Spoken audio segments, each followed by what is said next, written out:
quite sad that this day and age, when a child or an individual is diagnosed with mental illness, the first thing many parents do is they take the child to a pastor. They believe it's the devil, it's their enemies that are at work, so they take the child to the pastor. And of course, the pastor lays hand on the child and prays for the child that the mental illness should go away, and give the parents the impression that it's going to go away if they do this, if they do that.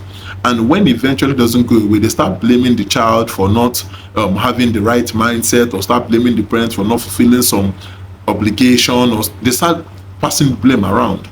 The reality is, mental illness is not something your pastor can solve. I know you want to see your pastor as someone that solves everything, that solves all your problems, but like the Igbo people will say, eke or eke, which means that the work is divided. A psychologist, a psychiatrist is the one that should take care of your child who has mental health issues. Your spiritual problem, your battles with the underworld, your pastor can take care of that.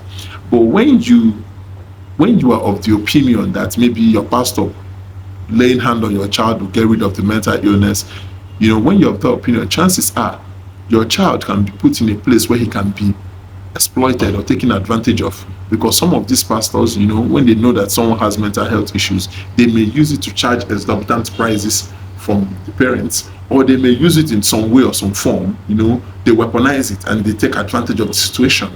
So it's important that we understand that when you see a child that has mental health issues, the first person you should run to should not be your doctor. Should not be your pastor. Is go to the hospital, go and diagnose what is actually wrong with the child, and then look at what are the chances of the child being treated.